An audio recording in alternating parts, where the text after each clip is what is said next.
Hello, I'm Mason Hickok, and this is Design Down, a podcast series that looks at the creative process behind the graphics and photography work put in by the Paisano's artists and photographers. The Paisano is the independent student newspaper at the University of Texas at San Antonio. In this episode, I talked to Dustin Vickers, one of the assistant photo editors at the Paisano. Okay, technical difficulties aside, Dustin, if you can introduce yourself for me. Absolutely.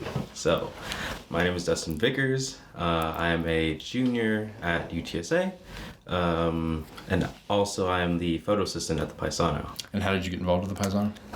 So I had been taking pictures of the pandemic, and I knew that when I got to campus, I was like, I gotta take some photos. So I tried looking, for somewhere that I could take photos, and then my friend actually recommended that I look for the student paper because she was working with the paper at Purdue, and she was like, yo, just check it out. So I was like, okay, cool, whatever. So I sent an email to the current photo editor at the time, and he was like, yeah, just come on Wednesday at 6 o'clock. We're having a meeting, and then, we can feel things out, right? I was like, okay, cool. Not expecting anything. I show up on Wednesday, sit through the meeting, and I talk to the photo editor after, and he pretty much just says, all right, so there's a game on Saturday. Can you be there? And that's how it all started. Right into it. Yep, right into it, first day. So you said you were taking photos over the pandemic. Is that kind of like the first time you picked up a camera, or had you been like already shooting and stuff before that? That was truthfully the first time I picked up a camera. I grabbed my dad's camera here and there just for the rare event I went out with my friends somewhere special. But truthfully, that was when I really had possession of the camera and could really do with it as I pleased. So, yeah. And where are you from? Houston, or I guess Pearland, which is a part of Houston, but yeah. Gotcha. What typically do you like to shoot? I know with the Paisano and stuff, it's a lot of sports and campus galleries and whatnot. But I guess of those two things, do you have a kind of a preference of what you like to shoot? And then on a broader scale, like maybe stuff that doesn't so much get to get presented in the newspaper? No, absolutely.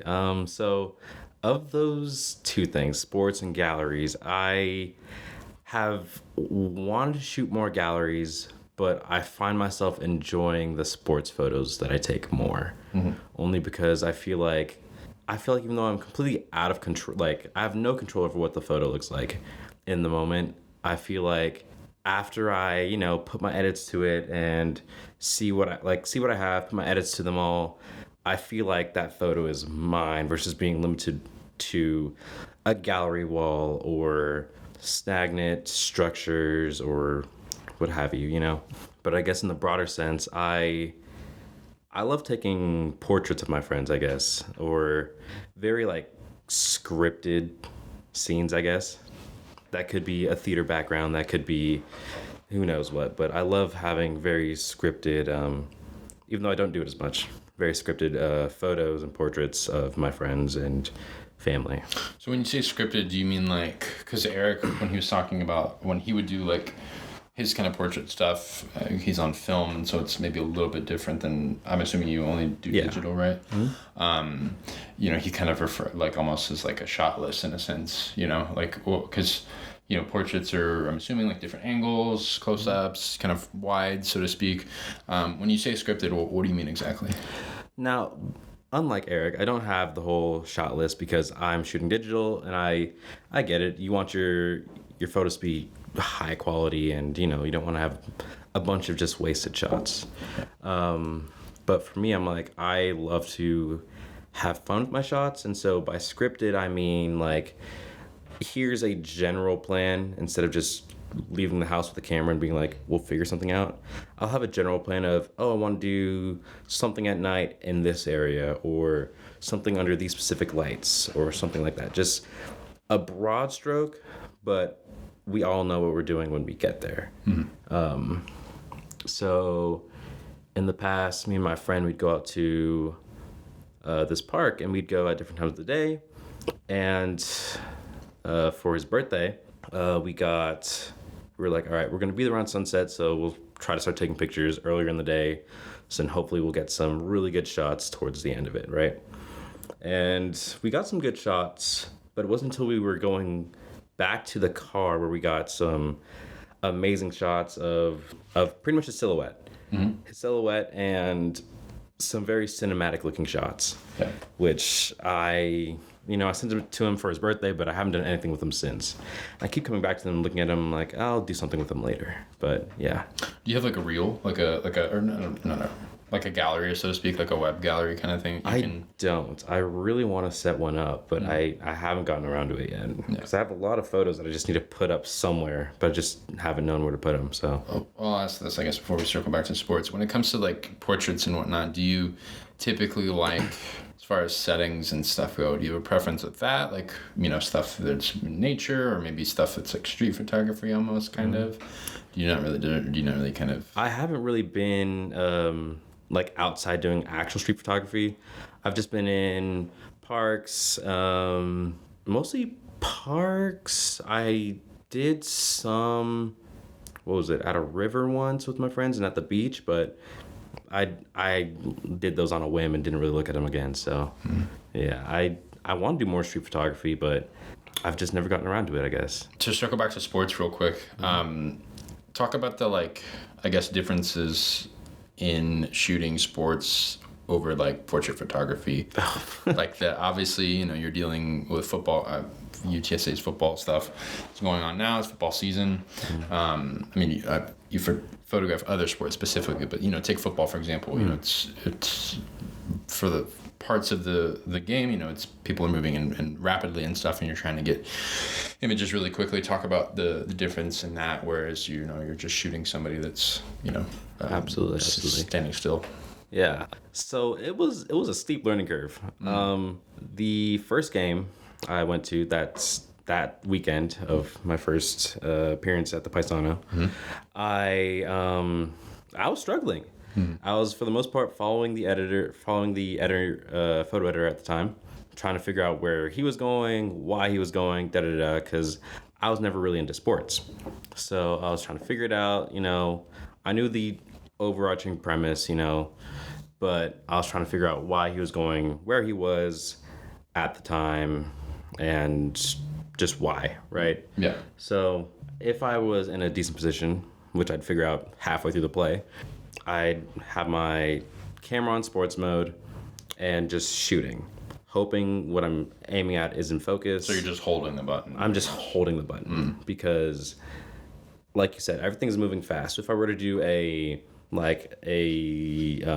longer shot, which is what I'd use for a portrait, then the photo would be blurry. Everything would, nothing would line up. So you have to use a fast shutter speed to get the photo nice and crisp, right? So I'd take the photos and I'd just be shooting the whole time. Just point and shoot, hope everything was in focus, in comparison to portraits, which I could, set the person up, take a shot, look at it, try to figure out how we can fix it, how we can tweak it, and then go back and do it again. This, I'm missing shots because I was a little too slow on the trigger, or because my shutter speed is literally, it's alternating the shots that I need. So it'll cut off right where I need the shot, open up right after the shot. And it's frustrating because on the camera that I had, there wasn't much I could do to control that. So it's just like, I'm hoping I started shooting at the right time and it just lines up for a lot of it. Yeah. How do you think your background in theater maybe influences your photography, if at all? You talked about kind of the scripting and stuff, but is there anything else that you would notice? I think that just I just want to make it dramatic in a sense.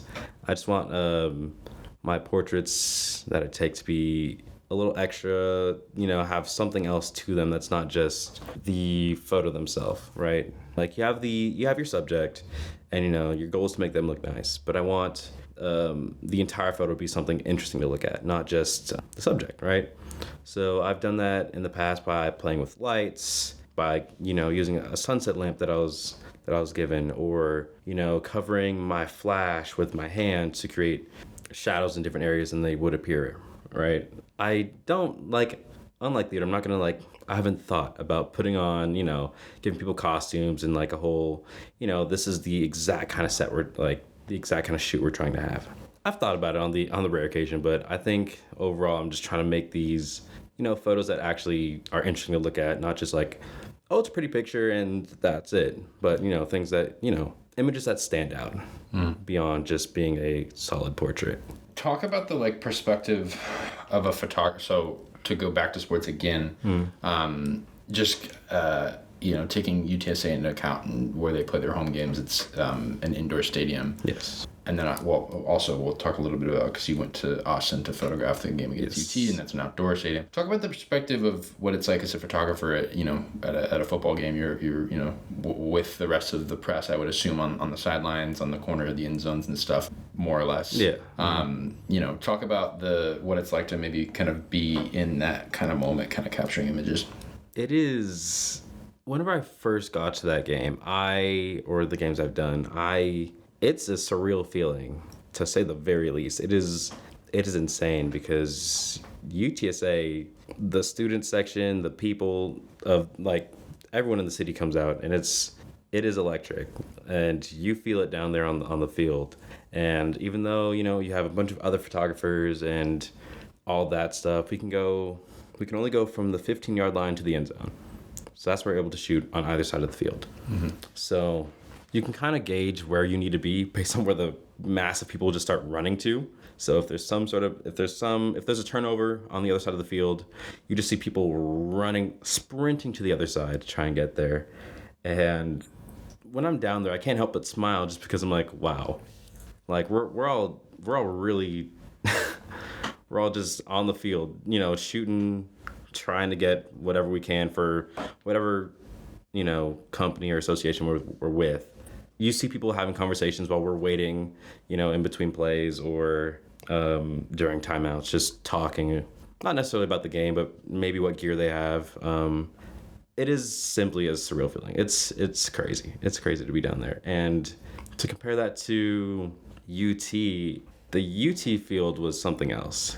It was a wild experience walking out onto the field and not having the dome over us, being just outside. Yeah. Although it was much hotter, I will say that it was much hotter than the Alamo Dome for sure. The field itself, it was crazy to watch the people just file in and fill up the stadium, because I'm pretty sure it's a little bigger than ours. I'm not sure. I feel like it is. They said I think there was like 103,000 or something like that at the game. So yeah, that's pretty good. I mean, that's like the size of towns. Exactly. It was insane to watch all the people just file in and like tower over us, because they had like another section above what would already tower over the Alamo Dome, and so just seeing that all from the field, and it was full. Yeah. And you could hear UT, of course. You could hear their student section, then you could hear UTSA students just scattered throughout the crowd as well.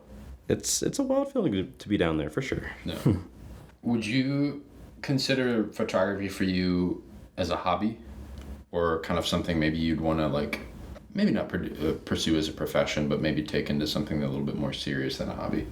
At the time being, I'll say it's a hobby, only because I have a lot going on with school, but also not only that, I just feel I get in my head whenever I feel the need. I'm like, I should post something. I should post this experience or this experience, just to either document it for myself or, to keep people updated on what I'm doing, But I sit on it for too long and I'm like, the time's passed. I'll do the next one. And then to this point now, I've let so many things pile up. I'm like, well, where do I put all these photos now? I'm like, I don't want to annoy people by posting tons and tons of photos all at once and all this other stuff, X, Y, and Z. If I were to get past this, or if I were to, get into whatever profession I'm going to, whether it's getting to med school, become a doctor, or whatever it is, right? If I were to get to that point and I'm like, okay, I've done what I had to do, I can now focus on work and my hobbies, right? Which would be photography in turn, which I would maybe turn into something else, side business. Mm-hmm. I've already had friends come to me for grad photos, so that's always something that anyone with a camera can do. Yeah. If you've, shown off some sort of work to your friends, They will obviously go to you over some random photographer a lot of the time, just because if you're putting out good work and at least showing it to them, they'll feel some sort of comfort and being like, I can come to you, be like, hey, can you do this real quick? Just a couple hours of your day. And then, yeah, go from there until they ask you your rate. And then you're sitting there like a deer in headlights, like a rate, which has happened to me. And I know one of the other photographers here, Steven, he's had friends come up to him and he was like, a rate? I don't know what rate. Yeah. Right. And so we have to decide a rate on the spot, or, come back to them later that day being like, hey, I think this is good, probably, because we aren't really, we don't really have a set rate to give anybody because we aren't hired, Yeah. So I don't know. So I asked this question to Grace, because she's, her background is art specifically, right? Art, and it was, is art like kind of not being good at art, but like having a knack for it, so to speak, I guess. Mm-hmm. Is it like an innate skill kind of thing, or something that you learn? So I want to kind of reframe that a little bit for photography. So a lot of people say, like, from like a filmmaking perspective, they're like, oh, you can just pick up a camera and make a movie. Like, mm-hmm. Directors are like, just pick it up and make it. Or podcasting, grab a mic and just go out and record and cut something together. Right.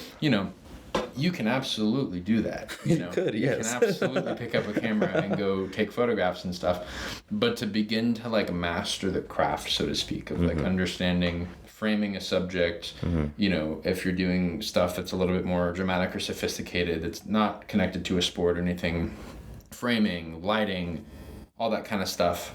What's kind of like advice you would give to somebody while understanding the craft and understanding the work that goes into making quality images stand out? What would you tell somebody that, is going to pick up a camera for the first time and start to learn to shoot? Okay. So by no means am I anywhere close to a master. By no means. But to someone who is just picking up a camera for the first time, it's so cliche, but just have fun with it. Right? Like, yeah. That's what me and my friend, we do at those parks. We just go out and we'd have fun with it, I think that could get lost at times. Yeah. Kind of lose that, yeah. Absolutely. And it's like, absolutely put in the work and the research that you have to, right? To understand what you're using, right? Understand your equipment. But don't drown yourself in it like it's an assignment due at 11:59 and it's currently 11:58, Mm-hmm. Like, take your time with it. You don't have to rush into it, because a lot of cameras these days have automatic features, which I use. I use like the portrait modes for some things. I use the automatic setting. I use the sports mode for the games I go to. But if I have time, I will sit and play around with the settings and try to get, I'll try and play around with the manual settings and truly attempt to understand the portrait, like the picture I'm trying to create. So it will take time. It will absolutely take time. My dad, who's had nothing but time since he's a nurse and he gets to pretty much make his own schedule, he sat down and watched a whole lecture on how to use a camera. And so now he'll sit there and tell me some things every so often about, if you want this kind of photo, you gotta, up your aperture or change your shutter speed or whatever, Yeah. But I mean, at the end of the day, he's like, if he needs to, he'll still go to his automatic settings and just use it for a quick photo, like a quick family photo, not even worry about it, Because I don't think, I could be biased because I still use the automatic features heavily. I don't think using the manual settings makes you automatically a master of your craft, It is obviously a step towards that, but if you can't frame the subject well, or whatever you're, trying to go for, if you can't execute your image or your vision, then there's no point in, I guess, pouring all that time into these manual settings, right? Do you think it's important to go into something with a vision from a photography perspective, or kind of maybe develop something on the go? I think it's good to have that balance. I personally have some sort of plan going into it. Like, if I'm leaving my house to go take photos at like 8 o'clock, I know I'm going to be taking night photos, obviously. But it's like, I'll normally drive around for a little bit, kind of look for somewhere to, I guess, park my car and go to. And then as I'm walking there, I'm like trying to think of ideas of, all right, well, what do we have here? You know, who's around, what kind of people, what kind of, if there's any events, what kind of event is it? And try and plan things off of things you've either seen or things you've heard. But that's not necessary, I don't think. I don't think you absolutely have to like plan out things before you, like, even if you, like, as you're walking there, you don't have to do that. You can just walk somewhere, see something you like, take a picture of it. And, you know, I know I've taken my fair share of photos that I look back on and I'm like, what was I doing? Yeah. It's just like a singular pole or a reflection that did not translate back to the camera. And I'm like, what was this even of, right? Mm-hmm. But it's like you see it in the moment, you're like, oh, wow, that's cool. I want to, you know, record it. And there's some sort of significance to you. Like, it has some sort of significance at the time. But then later you're just like, what was this even of? So I guess to answer your question, just the way I am, I would have some sort of plan, but it's by no means necessary. No. Yeah. To kind of wrap it up a little bit, speaking specifically from like the photojournalist perspective, mm-hmm. The Paisano is a newspaper. You know, at times photographers are capturing images on campus that are of protests or lectures and stuff like that, or, you know, we'll mention like, hey, like, oh, something's happening on campus, can we get people over there real quick and stuff. From that perspective, would you say that you're a photographer that kind of like, I wrote down immersion and observation. Are you one to kind of like immerse yourself with the event that's happening and kind of take pictures of said event or of the people and how they're interacting with whatever's going on? Mm-hmm. Or are you someone who is an observer where you're kind of capturing images and stuff from the outside, from the kind of peripheral, so to speak? Or have you done that kind of photography really even? I have not done that at all. However, knowing how I am, I know I'd be an observer because I'd be interested and I'd just be watching how the people interact with one another, with the event that's going on, and I would not put myself in it. Mm-hmm. Not because I think it's almost like a disturbing the actual event and almost like taking people out of a scene, I guess. You know, something takes you out of a scene in theater or whatever. It's like seeing a big old camera there, you know. Yeah. Takes you out of it. But if I'm off to the side, just getting your natural reactions to the crowd, to the person with the megaphone or whatever it is, right?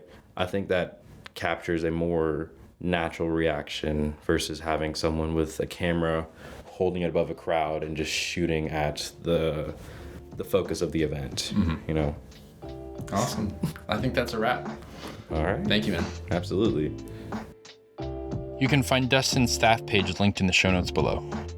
Mason Hickok produced this episode. The music for this podcast was composed by Isaiah Piedra. Grace Robinson designed our graphic. Thank you for listening. You can find this podcast on Spotify, Apple Podcasts, SoundCloud, or wherever you get your podcasts. For the Paisano, I'm Mason Hickok. Thanks for watching. Click our logo to subscribe or click the videos for more from the Paisano. Leave a comment letting us know your thoughts and what you'd like to see us cover next.